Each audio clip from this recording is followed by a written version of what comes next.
बिस्मिल्लाहिर्रहमानिर्रहीम। अच्छा जी, इस लेक्चर में हमने डिस्कस करना है इफ़ेक्ट्स ऑफ करंट को। करंट के डिफरेंट इफ़ेक्ट्स होते हैं जिनमें हीटिंग इफ़ेक्ट, मैग्नेटिक इफ़ेक्ट और केमिकल इफ़ेक्ट आ जाता है। तीनों हमने बारी बारी डिस्कस करने हैं, तो ये एज ए शॉर्ट आपने प्रिपेयर करने हैं। तीनों शॉर्ट के तौर पे प्रिपेयर करें आप। तो current basically flow of charge को कहते हैं। कोई भी चार्ज जब किसी कंडक्टर में से फ़्लो करता है, हम सपोज कर लेते हैं कि हमारे पास एक कंडक्टर का पीस है जिसमें से चार्ज ने फ़्लो करके मूव करना है। तो बेसिकली चार्ज हम पॉजिटिव लेते हैं, जो कि आपको बताया था कि करंट जब भी हम इस बुक के अंदर डिस्कस करेंगे तो इसका मतलब होगा ये पॉजिटिव चार्जेस का फ़्लो हो रहा है। और जब भी हम नेगेटिव चार्जेस की बात करेंगे तो उसके लिए स्पेशली इलेक्ट्रॉनिक करंट का बताना पड़ेगा। तो सपोज कर लिया हमने हमारे पास एक कंडक्टर का पीस है। जो भी मटेरियल है वो छोटे छोटे एटम से मिलकर बना होता है। तो इसी तरह कंडक्टर जो है ये भी डिफरेंट एटम्स से मिलकर बना हुआ है, इसके अंदर मुख्तलिफ एटम्स मौजूद होंगे। तो इसमें से करंट फ्लो करने का मतलब है कि चार्ज इसमें से फ्लो करें। फ्लो ऑफ चार्ज को करंट कहते हैं।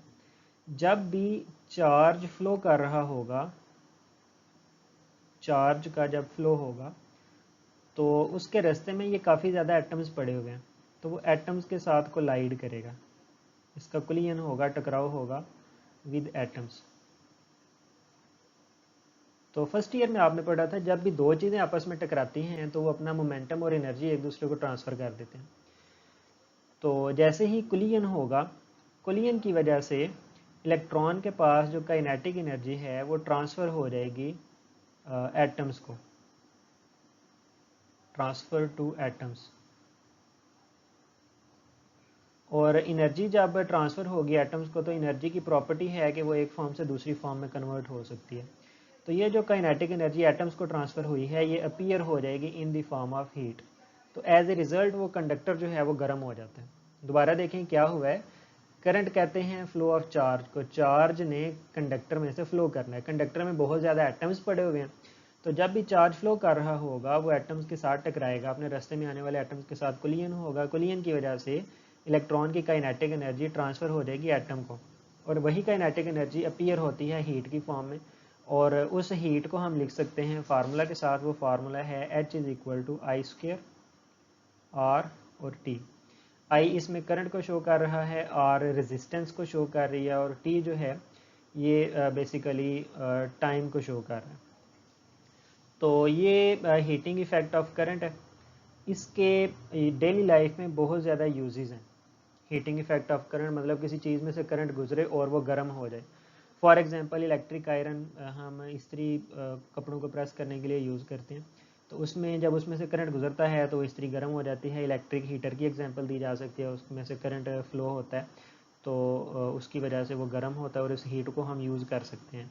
इलेक्ट्रिक केटल इसकी एग्जांपल दी जा सकती है चाय वगैरह बनाने के लिए, और हेयर ड्रायर को यूज़ किया जा सकता है जिसमें हम करंट का हीटिंग इफ़ेक्ट यूज़ करते हैं। इसके बाद नेक्स्ट है second, magnetic effect of current. तो दूसरा इफ़ेक्ट है करंट का, जब भी किसी कंडक्टर में से करंट फ्लो कर रहा हो, करंट इज़ फ्लोइंग, तो उसकी वजह से एक मैग्नेटिक फील्ड क्रिएट हो जाता है। जब भी किसी कंडक्टर में से करंट फ्लो कर रहा हो तो उसकी वजह से एक मैग्नेटिक फील्ड क्रिएट हो जाता है। इस चीज़ को मैग्नेटिक इफ़ेक्ट ऑफ करंट का नाम दिया जाता है। तो हम इसकी एग्जांपल दो तरह से लेते हैं। एक तो हम वायर की एग्जांपल ले लेते हैं। सपोज करेंगे एक वायर जिसमें से करंट फ्लो कर रहा है ऊपर की तरफ। तो ये नेक्स्ट आपने चैप्टर 14 के अंदर बड़ा डिटेल से इस चीज़ को पढ़ना है। ज़्यादा डिटेल यहाँ पे मैं डिस्कस नहीं करूँगा। सिर्फ आपने ये याद रखना है कि जब भी किसी वायर में से करंट फ्लो कर रहा हो तो उसके अराउंड, ये राउंड शेप में एक मैग्नेटिक फील्ड क्रिएट हो जाता है, और इसको हम मैग्नेटिक इफेक्ट ऑफ करंट का नाम देते हैं। दूसरी एग्जांपल हम ले सकते हैं एक सॉलिनाइड की।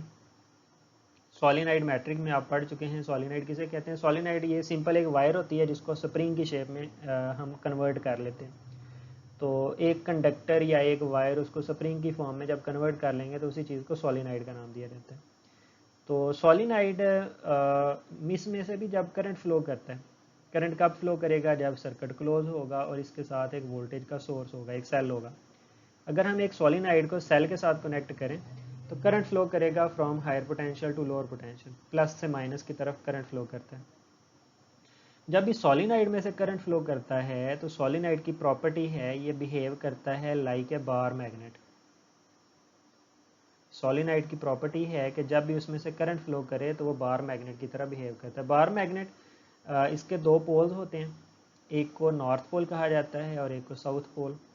सोलिनोइड में जब भी करंट फ्लो करेगा तो एक इसकी साइड नॉर्थ बन जाती है और एक साउथ। नॉर्थ में से लाइंस ऑफ फोर्सेस बाहर निकलती हैं और साउथ में लाइंस ऑफ फोर्सेस एंटर होती हैं। ये मैग्नेटिक फील्ड की डायरेक्शन है, ये नेक्स्ट चैप्टर में डिटेल से पढ़ेंगे उधर। फिलहाल आप ये इसका मैग्नेटिक इफेक्ट देख लें। तो लाइंस ऑफ फोर्सेस इसमें नॉर्थ से साउथ की तरफ होती हैं, नॉर्थ में से बाहर निकलती हैं और साउथ के अंदर एंटर होती हैं। तो this is magnetic effect of current. अब मैग्नेटिक इफेक्ट ऑफ करंट को हम यूज़ कहाँ पे कर सकते हैं? जहाँ पर भी हमें करंट को डिटेक्ट करना होता है, करंट को डिटेक्ट करना होता है तो उसके लिए हम यूज़ करते हैं मैग्नेटिक इफेक्ट ऑफ करंट। इसमें हम एग्जांपल ले सकते हैं कि आपको अगर कोई वायर नज़र आ रही है तो उसको चेक करना हो बगैर हाथ लगाए कि इसमें करंट गुजर रहा है या नहीं, तो हम उसका मैग्नेटिक इफेक्ट देख लेते हैं। उस मैग्नेटिक इफेक्ट से हम करंट को डिटेक्ट कर सकते हैं। तो इसकी एप्लीकेशंस है करंट के डिटेक्शन के लिए, और इसके अलावा इसको मोटर्स के अंदर यूज़ किया जाता है। बहुत सारी मोटर्स जो हैं या जनरेटर्स जो हैं उसमें करंट का मैग्नेटिक इफेक्ट यूज़ किया जाता है। इसके बाद करंट का थर्ड इफेक्ट है chemical effect of current. Chemical effect of current में हम बेसिकली डिस्कस करेंगे कि जब भी एक डाइल्यूट सॉल्यूशन लिया जाता है, एक डाइल्यूट सॉल्यूशन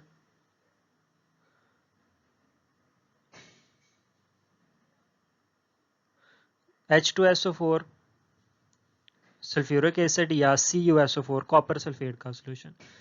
तो जब भी कॉपर सल्फेट या सल्फ्यूरिक एसिड का डाइल्यूट सॉल्यूशन होता है, सॉल्यूशन दो तरह के आपने केमिस्ट्री के अंदर पढ़े हैं, एक कंसनट्रेटेड और एक डाइल्यूट। जो थिक होता है वो कंसनट्रेटेड होता है और जिसमें पानी मिक्स कर लिया जाता है उसे पतला करने के लिए, वो डाइल्यूट सॉल्यूशन है। तो जब भी डाइल्यूट सॉल्यूशन यूज़ किया जाता है सल्फ्यूरिक एसिड या कॉपर सल्फेट का, तो इसकी प्रॉपर्टी है कि ये अपने आयंस में कन्वर्ट हो जाता है। जब भी हम CuSO4 या H2SO4 को पानी के अंदर मिक्स करते हैं, उसका डाइल्यूट सॉल्यूशन बनाते हैं, तो उसके आयंस बन जाते हैं। मतलब बुक के अंदर यहाँ पे कॉपर सल्फेट को डिस्कस किया जाएगा। कॉपर सल्फेट का जब डाइल्यूट सॉल्यूशन बनाया जाता है तो इसमें कॉपर के पॉजिटिव और सल्फेट के नेगेटिव आयंस ये दोनों अलग अलग हो जाते हैं। पहले ये न्यूट्रल फॉर्म में था, अब ये आयंस की फॉर्म में आ जाएगा, आयोनाइजेशन इसकी हो जाएगी। तो इस पूरी चीज़ को इलेक्ट्रोलाइसिस का नाम दिया जाता है। This is electrolysis. तो केमिकल इफेक्ट ऑफ करंट में हम बेसिकली इलेक्ट्रोलाइसिस को ही डिस्कस करेंगे। तो उसमें हम सपोज कर लेते हैं कि हमारे पास एक वोल्टेज का सोर्स है, एक सेल है, एक साइड पॉजिटिव एक साइड नेगेटिव, इसको कनेक्ट किया गया है दो कॉपर के रॉड्स के साथ। ये कॉपर के रॉड्स हैं दोनों साइड पे। तो जो साइड पॉजिटिव के साथ अटैच है उसके ऊपर पॉजिटिव चार्ज आ जाएगा और जो साइड नेगेटिव के साथ अटैच है उस पर नेगेटिव चार्ज आ जाएगा। ये जो दोनों कॉपर के रॉड्स हैं इन्हें इलेक्ट्रोड्स कहा जाता है।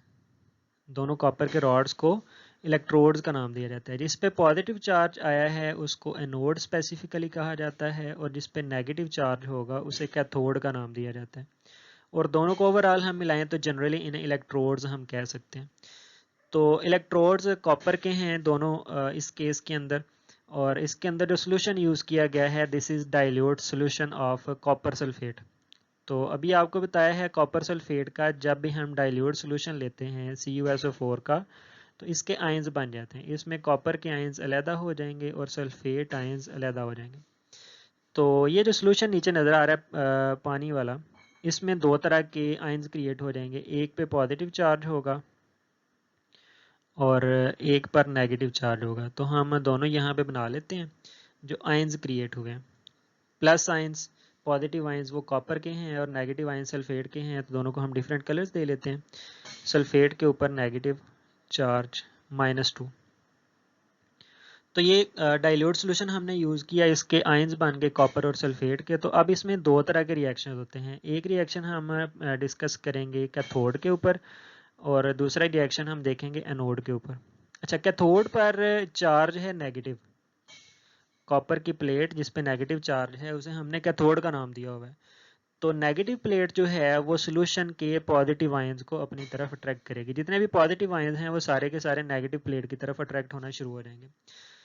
तो पॉजिटिव है कॉपर के ऊपर, कॉपर के आयंस जिन पे दो पॉजिटिव चार्ज है, जब ये कैथोड की तरफ मूव करेंगे, कैथोड पे चार्ज है नेगेटिव, इसी वजह से उसने अट्रैक्ट किया, तो वहां से ये दो इलेक्ट्रॉन्स दो नेगेटिव चार्जेस को कैप्चर करेगा, कॉपर के ऊपर दो पॉजिटिव, वहां से दो इलेक्ट्रॉन्स को कैप्चर किया और ये कॉपर का न्यूट्रल एटम बन जाएगा। ये कैथोड जो है उस पर कॉपर की लेयर बनना शुरू हो जाएगी। जबकि अगर हम एनोड की बात करें, एनोड पर चार्ज है पॉजिटिव, तो एनोड ने अट्रैक्ट करना है नेगेटिव को अपनी तरफ। एनोड भी कॉपर के बात की जा रही है, दोनों रॉड्स कॉपर के हैं इलेक्ट्रोड के।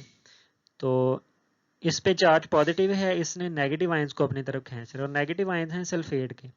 Cu जब SO4 के नेगेटिव चार्जेस को अपनी तरफ अट्रैक्ट करेगा तो कॉपर पे चार्ज है पॉजिटिव एनोड पे। जब ये दोनों आपस में रिएक्ट करेंगे तो दोबारा कॉपर सल्फेट का सोल्यूशन बन जाएगा न्यूट्रल फॉर्म के अंदर, और एनोड पे कॉपर सल्फेट का सोल्यूशन बनने के बाद ये दोबारा नीचे गिरेगा, उससे कंसंट्रेशन जो है सोल्यूशन की वो चेंज नहीं होगी।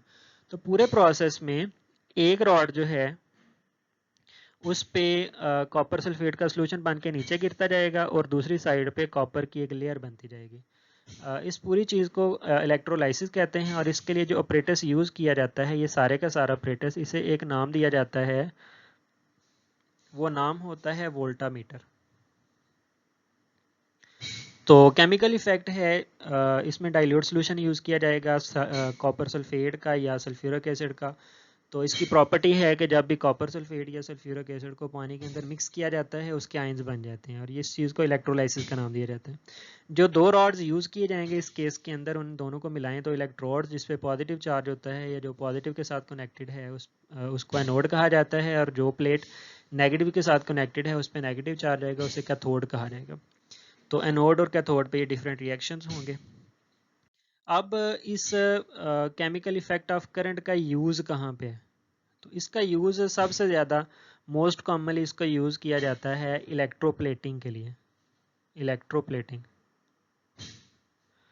इलेक्ट्रोप्लेटिंग होती है कि एक मेटल है,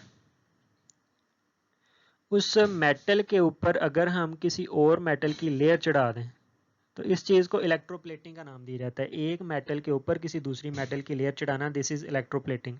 और मार्केट में इसका बहुत ज़्यादा यूज़ है। ये एग्जांपल दी गई है, अगर हम जो नेगेटिव्स के साथ कनेक्टेड है कैथोड के साथ एक चम्मच लगा दें, ये किसी भी मेटल का बना हुआ है और इसके अंदर यूज़ की गई है गोल्ड प्लेटिंग, गोल्ड का कोई यहाँ पे केमिकल रिएक्शन होगा, तो हमें पता है जिस प्लेट पे नेगेटिव चार्ज है वहाँ पे मेटल की एक लेयर ऊपर बनती जाएगी।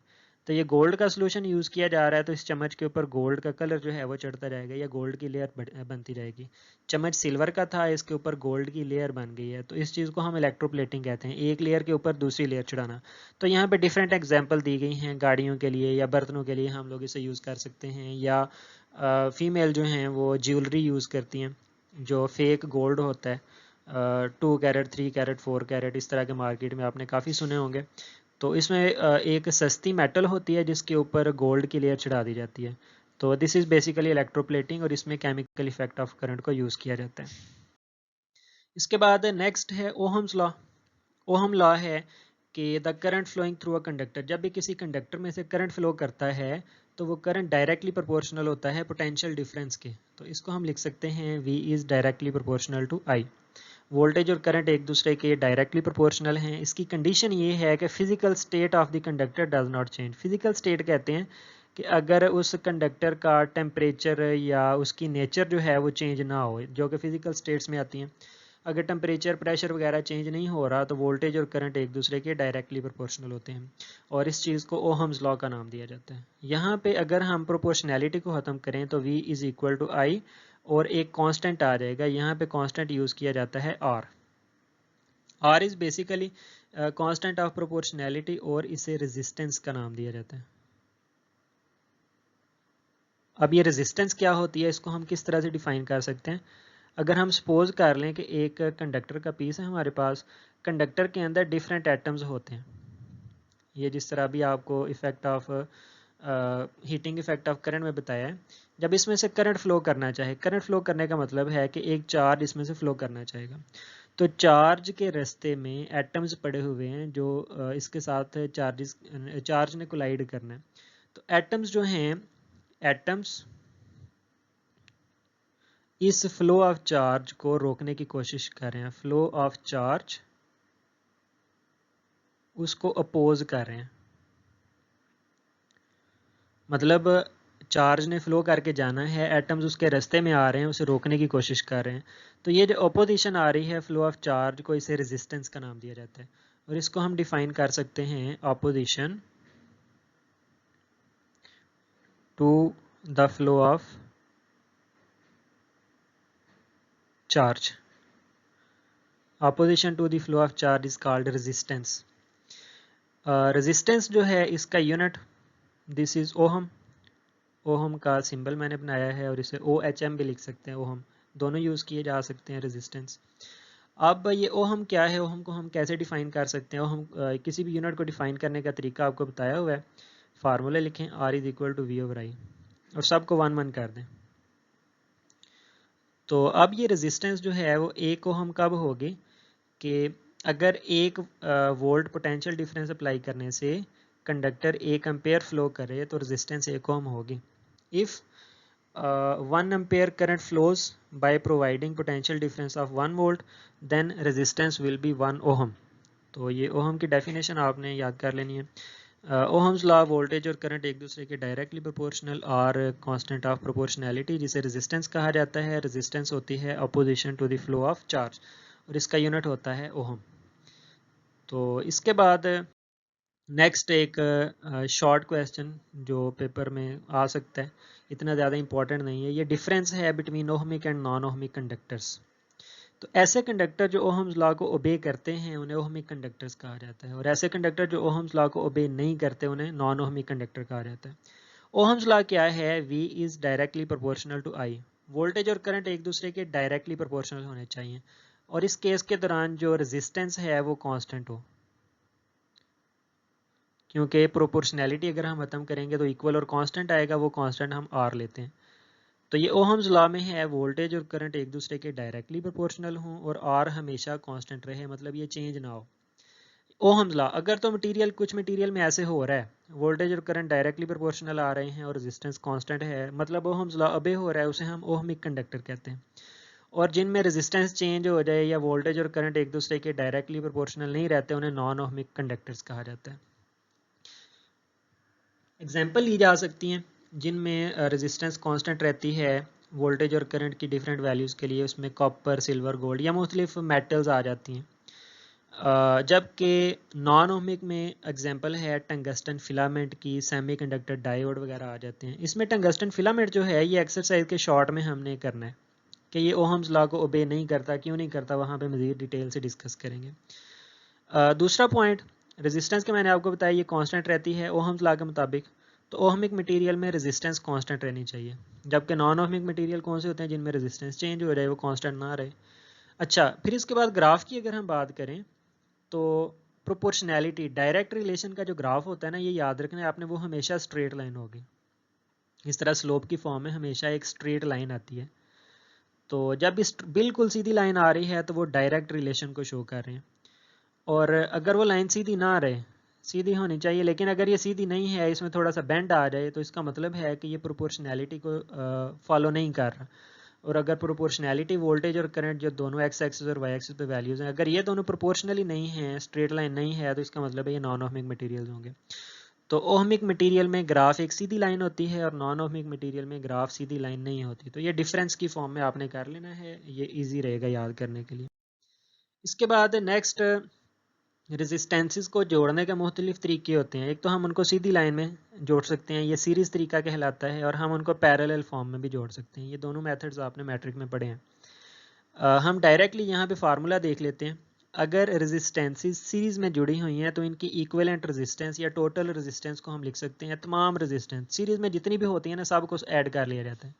R1 plus R2 plus R3 plus R4 up to so on, जितने भी हैं सबको ऐड कर लेंगे तो वो सीरीज फॉर्म में टोटल रेजिस्टेंस या इक्विवेलेंट रेजिस्टेंस निकल आएगी।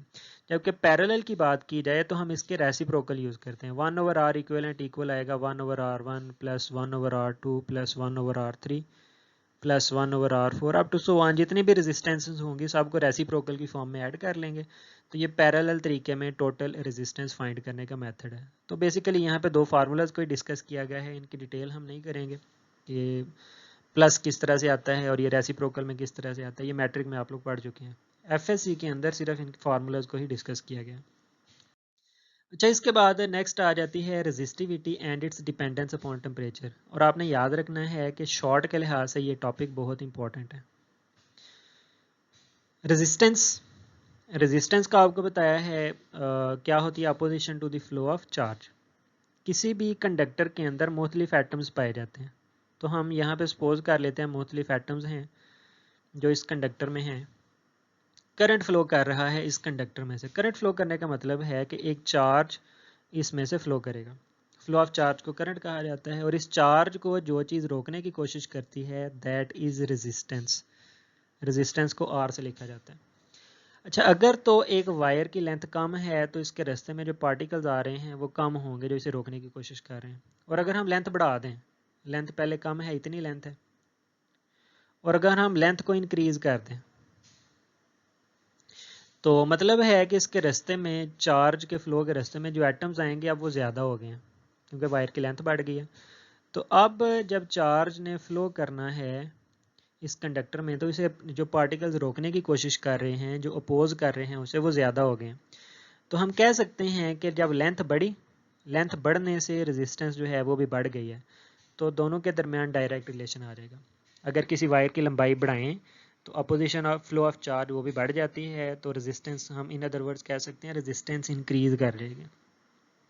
जबकि दूसरा इफेक्ट अगर हम देखें एरिया की फॉर्म में, अगर किसी वायर का एरिया कम है, इसके अंदर डिफरेंट पार्टिकल्स हैं,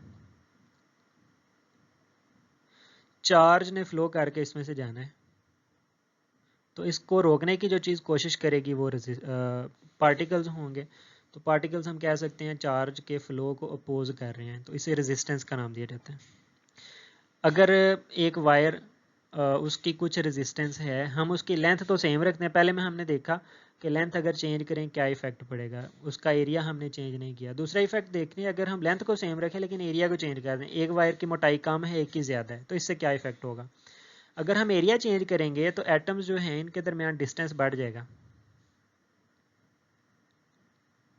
अब एक है फ्लो ऑफ चार्ज। पहले जब चार्ज फ्लो कर रहा था ऊपर वाले केस में, तो एटम्स जो हैं उनके साथ कुलियन ज़्यादा हो रहा था क्योंकि एटम्स एक दूसरे के क्लोज पड़े हुए हैं। एरिया बढ़ाने से एटम्स के दरमियान डिस्टेंस बढ़ा। अब चार्ज जो है उसका टकराव कम होगा और वो कंडक्टर में से फ्लो करके गुजर जाएगा। तो एरिया का इफेक्ट हम देख सकते हैं, अगर एरिया कम है रेजिस्टेंस ज़्यादा है, एरिया ज़्यादा करेंगे तो रेजिस्टेंस कम हो जाएगी। तो इन दोनों के दरमियान रिलेशन आएगा इनवर्स। अगर हम दोनों को कंबाइन करें तो आर प्रोपोर्शनल आ जाएगा एल ओवर ए। यहाँ पे अगर हम इक्वल और कांस्टेंट ऑफ प्रोपोर्शनैलिटी यूज़ करें तो वो कांस्टेंट ऑफ प्रोपोर्शनैलिटी होगा यहाँ पे rho. R is equal to rho L over A. Rho is constant of proportionality और इसे एक नाम दिया जाता है that is resistivity. Resistivity of the material. अब रेजिस्टिविटी की डेफिनेशन, इसे हम कह सकते हैं resistance of metre cube of wire. अगर हम वायर का एक खास एरिया, खास वॉल्यूम सेलेक्ट कर लें, वो वॉल्यूम हो 1 मीटर क्यूब, तो 1 मीटर क्यूब भी एक खास वॉल्यूम के लिए जो रेजिस्टेंस होती है उसे रेजिस्टिविटी का नाम दिया जाता है। Resistance of a metre cube of wire is called resistivity. अगर हम रेजिस्टिविटी के यूनिट को डिस्कस करना चाहें तो रेजिस्टिविटी का पहले फार्मूला लिख रहे हैं, रो विल बी इक्वल टू ए, दूसरी साइड में मल्टीप्लाई हो जाएगा और लेंथ डिवाइड हो जाएगी, R A divided by L. तो इसके यूनिट को हम लिख सकते हैं, आर का यूनिट होता है ओहम, एरिया का यूनिट मीटर स्क्वायर और लेंथ का यूनिट आएगा मीटर। मीटर और मीटर स्क्वायर कैंसिल, तो रेजिस्टिविटी का यूनिट बनेगा ओहम मीटर। तो ये बेसिकली रेजिस्टेंस का हमने देखा इफेक्ट। रेजिस्टेंस आपने याद रखना है दो चीज़ों पे डिपेंड कर रही है। रेजिस्टेंस एक तो डिपेंड कर रही है लेंथ पे और दूसरा एरिया पे। एक के साथ डायरेक्ट रिलेशन है और एक के साथ इनवर्स रिलेशन है। तो मेन जिसमें इंपॉर्टेंट चीज़ है वो नेक्स्ट आ रही है, इन दोनों में डिफरेंस आ रहा है रेजिस्टेंस और रेजिस्टिविटी के बीच में। ये शॉर्ट के लिहाज से बहुत इंपॉर्टेंट टॉपिक है। इन दोनों में डिफरेंस आ सकता है रेजिस्टेंस और रेजिस्टिविटी का। तो सबसे पहला डिफरेंस आ जाएगा दोनों की definition, opposition to the flow of charge, इसे रेजिस्टेंस कहा जाता है। और अगर हम एक खास वॉल्यूम ले लें मीटर क्यूब किसी भी वायर का, तो उसकी रेजिस्टेंस को एक नाम दिया जाता है रेजिस्टिविटी का, पहला डिफरेंस। दूसरा, रेजिस्टेंस को आर से डिनोट किया जाता है, रेजिस्टिविटी को रो से डिनोट किया जाता है, दूसरा डिफरेंस हो रहेगा। तीसरा डिफरेंस है कि रेजिस्टेंस का यूनिट है ओहम और रेजिस्टिविटी का यूनिट जो पीछे भी हमने निकाला है वो ओहम मीटर होता है। फिर इसके बाद R is proportional to L over A, जो पीछे भी फार्मूला हमने यूज़ किया है। रेजिस्टेंस डिपेंड करती है लेंथ और एरिया पे, एक के साथ डायरेक्ट रिलेशन और एक के साथ इनवर्स रिलेशन आता है। जबकि रेजिस्टिविटी डिपेंड करती है नेचर ऑफ द मटेरियल और टेम्परेचर में। नेचर होता है कि अगर हम एक वायर यूज़ कर रहे हैं, वो वायर है कॉपर की, दूसरी वायर हम ले रहे हैं उसकी लंबाई भी उतनी है, एरिया भी उतना है, लेकिन उसकी नेचर चेंज है, वो हमने आयरन की ले लिया वायर। तो इन दोनों की नेचर चेंज होगी, एक तांबे की है और एक लोहे की है। अगर नेचर चेंज करेंगे तो रेजिस्टिविटी चेंज हो जाएगी, और टेम्परेचर का इफेक्ट वो भी रेजिस्टिविटी पे होता है। तो ये तो शॉर्ट में आ सकता है इन दोनों में डिफरेंस। एमसीक्यू में बड़ा इंपॉर्टेंट पॉइंट यहाँ पे बन सकता है। कहा जाता है कि अगर एक वायर है उसकी लेंथ को डबल कर दें तो रेजिस्टिविटी पे क्या फ़र्क पड़ेगा। तो वायर की लेंथ को डबल करने से रेजिस्टिविटी पे कोई भी फ़र्क नहीं पड़ता। क्यों? क्योंकि रेजिस्टिविटी डिपेंड करती है नेचर पे और टेम्परेचर पे। लेंथ चेंज करने से रेजिस्टेंस चेंज हो सकती है, रेजिस्टिविटी पे कोई भी फ़र्क नहीं पड़ेगा। और इसी तरह कहा जा सकता है कि अगर हम किसी मटेरियल की नेचर चेंज कर दें तो रेजिस्टेंस पे क्या फ़र्क पड़ेगा, फिर उससे कोई फ़र्क नहीं पड़ता, क्योंकि रेजिस्टेंस डिपेंड करती है लेंथ और एरिया पे। और इस तरह आ सकता है, हम इनका रिलेशन देख सकते हैं। लेंथ को अगर डबल करेंगे तो रेजिस्टेंस भी डबल हो जाएगी, एरिया को डबल करेंगे तो रेजिस्टेंस हाफ हो जाएगी, वो जो डायरेक्ट और इनवर्स रिलेशन होता है। इंपॉर्टेंट एमसीक्यू यहाँ पे जो कन्फ्यूजन बनती है और जो अक्सर पूछा जा सकता है, लेंथ का पूछा जाता है और कहा जाता है रेजिस्टिविटी पे क्या फ़र्क पड़ता है। तो मोस्टली बच्चे जो हैं वो फार्मूला देखते हैं R is equal to rho L over A. इस फार्मूला से वो डिपेंडेंस देख लेते हैं कि लेंथ और एरिया से रेजिस्टिविटी पे क्या फ़र्क पड़ेगा। ये आपने गलती नहीं करनी, बल्कि रेजिस्टिविटी जो है वो इन दो चीज़ों पे डिपेंड कर रही है। अगर तो नेचर चेंज का कहा जाए या टेम्परेचर चेंज का कहा जाए, फिर रेजिस्टिविटी चेंज होगी, लेंथ और एरिया चेंज करने से इस पर कोई फ़र्क नहीं पड़ता। तो एमसीक्यूज़ के पॉइंट ऑफ व्यू से ये आपने याद रखना है। इसके बाद और डिफरेंस आ जाते हैं रेजिस्टेंस और कंडक्टेंस का। रेजिस्टेंस होती है जो चीज़ करंट को फ्लो करवा रही है, बल्कि फ्लो ऑफ करंट को अपोज कर रही है। वो चीज़ जो फ्लो ऑफ करंट को अपोज करे उसे कहा जाता है रेजिस्टेंस। रेजिस्टेंस का अपोजिट होता है कंडक्टेंस, जो चीज़ करंट को अलाउ कर रही है गुजरने के लिए। मतलब किसी वायर में एटम्स हैं, एटम्स टकरा कर उसे रोकने की कोशिश करें, जब हम वो रोकने की कोशिश वाला अपोजिशन देखते हैं उसे रेजिस्टेंस का नाम दिया जाता है, और जो चीज़ उस करंट को गुजरने दे रही है उसे हम कंडक्टेंस का नाम देते हैं। ये दोनों एक दूसरे के अपोजिट होते हैं। तो रेजिस्टेंस कंडक्टेंस को हम लिख सकते हैं कंडक्टेंस, दोनों एक दूसरे के अपोजिट हैं, तो कंडक्टेंस को लिखा जा सकता है this is reciprocal of resistance. ये डेफिनेशन भी बन सकती है, डेफिनेशन आप इसकी ये यूज़ कर सकते हैं।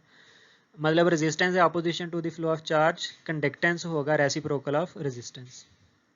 रेजिस्टेंस का यूनिट होता है ओहम, कंडक्टेंस का यूनिट होता है 1 ओवर ओहम। तो ये कंडक्टेंस का यूनिट होगा। अब एमसीक्यूज में आ सकता है और कंफ्यूजिंग भी होता है पॉइंट। एमसीक्यूज में इसके डिफरेंट नाम है ओहम के। 1 ओवर ओहम को हम ओहम -1 लिख सकते हैं, ओहम को उल्टा कर दें ये भी लिख सकते हैं।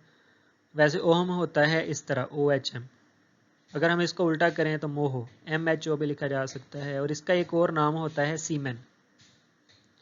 तो ये चार नाम इसके यूज़ किए जाते हैं, इन चारों नामों में से एमसीक्यू बन सकता है। मतलब SI यूनिट ऑफ कंडक्टेंस चारों होंगे और एंड पे लिखा होगा ऑल ऑफ दीज, तो ऑल ऑफ दीज पे आपने टिक करना है। या सीमेन जो है ये इस अकेले का भी पूछा जा सकता है, S a unit of conductance, वो सीमेन होता है।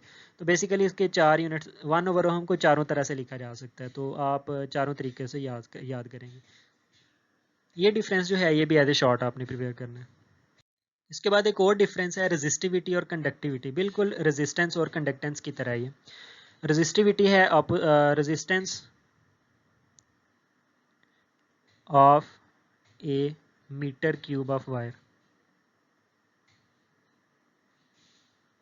Resistance of a metre cube of wire is called resistivity. Conductivity कह लें कि रेजिस्टिविटी का रेसिप्रोकल है, the reciprocal of resistivity is called conductivity. तो रेजिस्टिविटी को हम लिख सकते हैं रेजिस्टिविटी इज प्रोपोर्शनल या इक्वल टू 1/, कंडक्टिविटी, या कंडक्टिविटी की फॉर्म में अगर हम लिखें तो वो 1/, रेजिस्टिविटी होगा। तो कंडक्टिविटी की फॉर्म में हम लिख लेते हैं conductivity is equal to 1/, resistivity. तो रेजिस्टिविटी का यूनिट पीछे हमने पढ़ा है ओहम मीटर, कंडक्टिविटी का होगा 1/, ओहम मीटर। तो इसको ओहम मीटर की पावर -1 लिख सकते हैं, या दोनों की पावर अलग-अलग कर दें, ओहम -1 पर ओहम पर मीटर। तो ये दोनों इसके यूनिट्स हैं। ये भी एज ए शॉर्ट आपने प्रिपेयर करना है, difference between resistivity and conductivity. तो 3 शॉर्ट हैं, रेजिस्टेंस और रेजिस्टिविटी का जो इंपॉर्टेंट है, फिर उसके बाद रेजिस्टेंस और कंडक्टेंस, रेजिस्टिविटी और कंडक्टिविटी। दूसरे दोनों इतने इंपॉर्टेंट नहीं है, लेकिन पहला बहुत ज़्यादा इंपॉर्टेंट है। अच्छा, इसके बाद हमने देखना है रेजिस्टेंस पे टेम्परेचर का इफ़ेक्ट क्या होता है। तो हमने पढ़ा है एटम्स किसी भी कंडक्टर के अंदर पाए जाते हैं। चलिए इनकी तादाद थोड़ी सी कम कर लेते हैं ताकि वाइब्रेशन को हम डिस्कस कर सकें। कोई भी कंडक्टर वो एटम से मिलकर बनता है।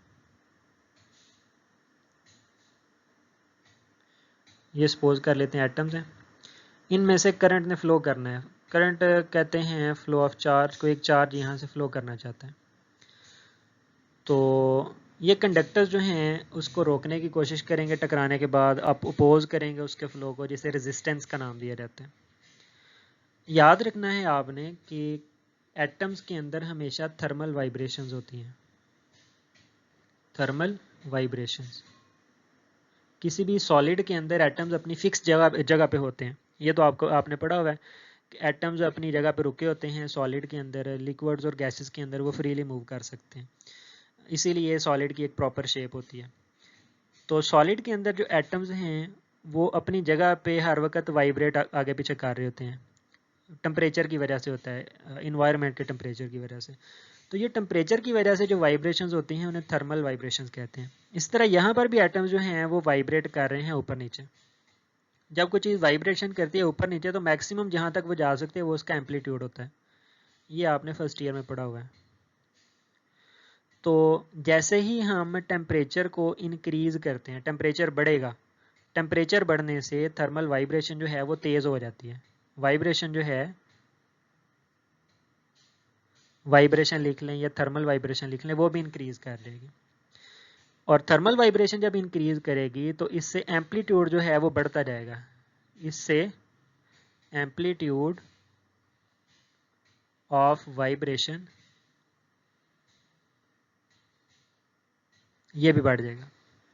Amplitude of vibration, temperature increase किया, पहले एम्पलीट्यूड कम था, चार्ज ने गुजर के जाना है तो इसका टकराव कम हो रहा है। अगर ये एम्पलीट्यूड बहुत ज़्यादा बढ़ जाए, इस एटम का भी फिर ऊपर वाले का भी, तो टकराने के चांसेस जो हैं वो बढ़ जाते हैं। तो हम लिख सकते हैं इससे probability, chances, probability of collision ये भी इंक्रीज़ कर जाती है। अगर टकराने के चांसेस बढ़ गए हैं तो हम कह सकते हैं रेजिस्टेंस बढ़ गई है। तो ये सारा शॉर्ट है जो बहुत ज़्यादा इंपॉर्टेंट है, और ये एक्सरसाइज का शॉर्ट भी है कि टेम्परेचर इंक्रीज़ करने से रेजिस्टेंस किस तरह बढ़ती है। तो किस तरह बढ़ेगी देख लें। टेम्परेचर बढ़ेगा, टेम्परेचर बढ़ने से वाइब्रेशन बढ़ जाएगी, वाइब्रेशन का एम्पलीट्यूड इंक्रीज़ हो जाएगा, और टकराने के चांसेस जो हैं चार्ज फ्लो कर रहा है, पहले टकराव कम हो रहा था, अगर एम्पलीट्यूड बहुत ज़्यादा हो जाए तो टकराने के चांसेस भी बढ़ जाएंगे। टकराने के चांसेस अगर बढ़ गए हैं या टकराव बढ़ गया है तो हम कह सकते हैं इन अदर वर्ड्स कि रेजिस्टेंस इंक्रीज कर गई है। ये शॉर्ट है जो कि इंपॉर्टेंट है। इसके बाद next temperature coefficient of resistance और टेम्परेचर कोएफिशिएंट ऑफ रेजिस्टिविटी, इन दो में से आपने सिर्फ फार्मूलाज ही प्रिपेयर करने हैं जो एक न्यूमेरिकल के अंदर यूज़ हुए हैं। तो टेम्परेचर कोएफिशिएंट ऑफ रेजिस्टेंस इसे कहते हैं fractional change in resistance. Fractional change in resistance. अच्छा, temperature coefficient of resistance alpha से अगर हम इसे लिखें, फ्रैक्शनल चेंज होता है R T minus R naught over R naught. ये समझ लें कि रेजिस्टेंसेस की रेशो है। आर टी किसी भी टेम्परेचर पे रेजिस्टेंस है, आर नॉट 0 डिग्री पे रेजिस्टेंस है, ओवर आर नॉट ये दोबारा 0 डिग्री पे। तो ये जो फार्मूला है इसे फ्रैक्शनल चेंज कहा जाता है। फ्रैक्शनल चेंज इन रेजिस्टेंस पर यूनिट केल्विन, इसके साथ हम लिखेंगे टी, और यहाँ पे टी जो है ये टाइम को नहीं बल्कि टेम्परेचर को शो कर रहा है। तो फ्रैक्शनल चेंज, ये जो सर्कल मैंने लगाया हुआ है ये फ्रैक्शनल चेंज है रेजिस्टेंस का, ओवर में आ रहा है टेम्परेचर, टेम्परेचर का यूनिट केल्विन होता है। तो फ्रैक्शनल चेंज इन रेजिस्टेंस पर यूनिट केल्विन इसे कहा जाता है टेम्परेचर कोएफिशिएंट ऑफ रेजिस्टेंस। अच्छा, इसका यूनिट क्या बन सकता है? ऊपर 2 ओहम्स को हम माइनस करेंगे 5 ओहम में से 4 ओहम, तो इसका कोई आंसर भी ओहम में ही आएगा। नीचे रेजिस्टेंस का यूनिट ओहम आ रहा है और टेम्परेचर का यूनिट केल्विन होता है। ओहम और ओहम माइनस कैंसिल हो जाएंगे और जो यूनिट फाइनल बनेगा वो k की पावर -1 पर केल्विन बनेगा। इसका यूनिट होता है पर केल्विन। ये MCQ में पूछा जा सकता है। बिल्कुल इन्हीं लाइंस पे हम टेम्परेचर कोएफिशिएंट ऑफ रेजिस्टिविटी का लिख सकते हैं। तो उसको अल्फा से लिख लें, बीटा से लिख लें, किसी भी चीज़ से डिनोट कर सकते हैं। रेजिस्टेंस की बजाय रेजिस्टिविटी अब होगी, बाकी सारा कुछ वैसे ही है। Rho T minus rho naught over rho naught into T. तो ये होगा इतना portion fractional change in resistivity per unit kelvin. तो ये टेम्परेचर कोएफिशिएंट ऑफ रेजिस्टिविटी बन जाएगा और इसका यूनिट दोबारा ओवर में टी आ रहा है तो पर केल्विन इसका यूनिट होगा। तो फ़िलहाल इतना ही है, बाकी नेक्स्ट लेक्चर इंशाल्लाह बाद में करेंगे। अल्लाह हाफिज़।